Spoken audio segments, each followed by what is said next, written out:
ça à combien quoi là?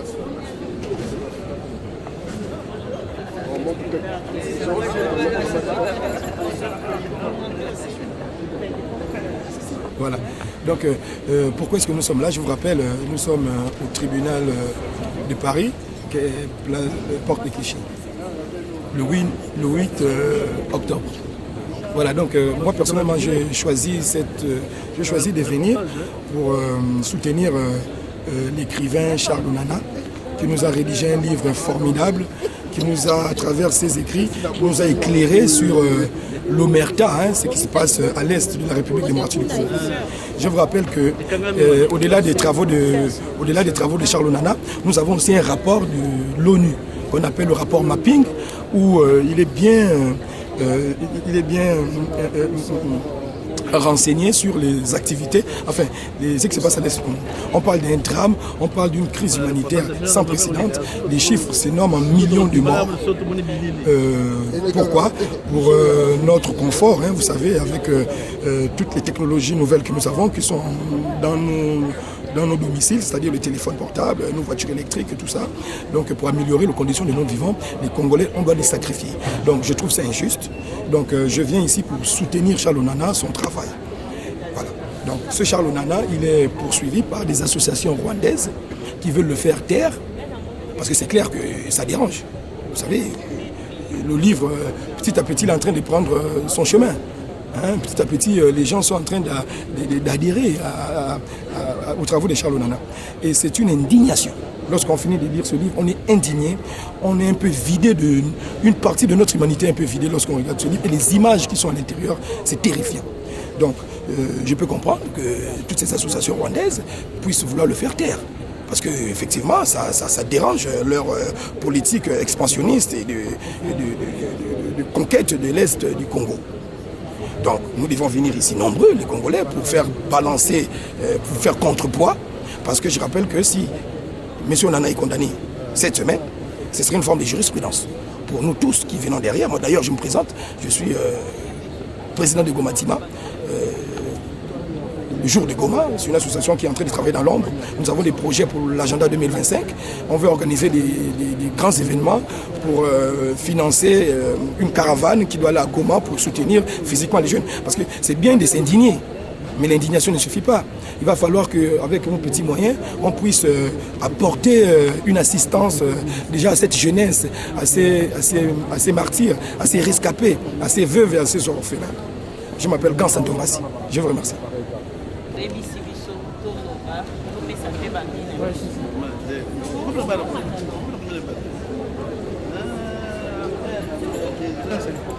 Ça va?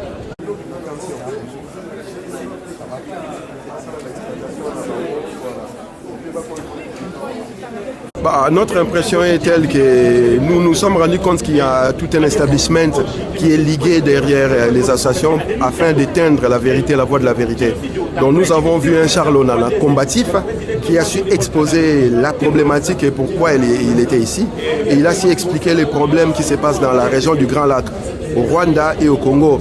Et moi, ce qui m'a beaucoup touché, c'était les côtés où il parlait de la question de la justice par rapport aux victimes, que ce soit les victimes du Rwanda et les victimes du Congo, que les responsables de ces atrocités-là aient aussi l'occasion de passer devant la barre pour s'expliquer comme lui est en train de faire. Mais nous pensons que dans les 4 jours qui vont passer, ça va se passer correctement. Et après, le débat était très technique, mais je pense aussi que tout le monde qui est ici est très préparé par rapport à cette situation-là. La plupart des personnes qui sont là ont la maîtrise du problème du génocide bantou actuel et du génocide rwandais. Et il a su expliquer qu'on a plus de 15 millions de morts au Congo. On n'en parlait pas. Il y a eu 800 000 morts au Rwanda. Et là, tout le monde veut en parler alors qu'à côté, ce sont les mêmes acteurs qui étaient de l'autre côté, qui sont passés de l'autre côté pour continuer ce travail-là. Et ce sont ces vrais acteurs-là qui doivent passer à la justice. Lui, il a dit que la vérité et que tout le monde doit savoir. C'est un peu ça, madame. C'est ce que je suis en train de dire. Il y a l'establishment qui est ligué derrière ces associations-là pour éteindre la vérité. Donc pour éteindre la vérité, on va coller des qualificatifs qui empêchent les diseurs de la vérité de s'exprimer. genre négationnisme, genre la criminalisation des propos. Les Congolais sont en posture, je dirais, de légitime défense. Vous venez chez nous comme des réfugiés, vous tuez chez nous. Nous vous avons accueillis, vous violez, vous massacrez. Il y a un génocide de plus de 15 millions de morts. Et vous ne voulez pas que nous puissions dire qu'il y a un génocide de plus de 15 millions de morts. Vous ne voulez pas qu'on dise que vous êtes en train de violer, de massacrer. Et quand on dit ça, nous sommes des négationnistes et nous sommes des criminels. Non, nous sommes juste dans l'addiction de la vérité. Et nous sommes préparés à faire des procès et des procès et des procès pour que cette vérité-là circule et soit connue et entendue par tout le monde. Les FDLR sont arrivés au Congo par corridor humanitaire. On les a accueillis comme des réfugiés. C'est depuis 1994 que les FDLR sont au Congo. Nous sommes en 2024. 30 ans après, vous pensez que ces FDLR-là sont toujours en exercice dans ces pays-là? Que font les troupes rwandaises au Congo depuis les 30 ans? Ils ont chassé Mobutu, ils ont créé les M23, les RCD, les MLC, ils ont créé les CNDP. Toutes ces organisations-là, c'était des organisations militaires pour traquer les FDLR. 30 ans après, vous allez toujours nous parler des FDLR. Vous attaquez les enfants des FDLR. Je peux comprendre, mais moi je suis dans la logique telle que les enfants ne sont pas les responsables des crimes de leurs parents. Il faut condamner les parents et chercher des voies et moyens pour rétablir ceux qui sont victimes de la situation. Je précise, nous sommes contre toute forme de violence, d'où qu'elles viennent. Les victimes rwandais comme les victimes congolais ont besoin de justice, ils ont surtout besoin de réparation. Les FDLR, c'est un prétexte, c'est un false flag comme on dit, pour permettre à Kagame de faire son sale travail dans la région des Grands Lacs. C'est un peu ça. Justement, si vous pensez que ce sont des génocidaires, vous n'allez pas condamner les enfants des génocidaires parce que c'est que vous avez collé les titres des génocidaires sur les sons. Mon fils n'est pas responsable des bévues, des méfaits que moi j'aurais fait. Donc c'est vraiment ça. 30 ans après, il faut arrêter de nous parler de FDLR. Ça n'existait plus. Mais le Front patriotique rwandais existait bien. Au Congo, il est sous couverture de M23, il est sous couverture de CNDP, RCD. Et ce sont ces troupes rwandaises-là qui foutent les désordres, qui foutent les bazars dans la région pour avoir les contrôles des minéraux et surtout partager ces minéraux-là avec la communauté internationale de l'Occident. En l'occurrence, la France, les États-Unis, l'Angleterre, la Belgique, l'Allemagne et le Canada. Ce que je sais que ceux qui ont ouvert les hostilités, c'est ceux qui ont abattu l'avion des deux présidents qui devaient atterrir à Kigali.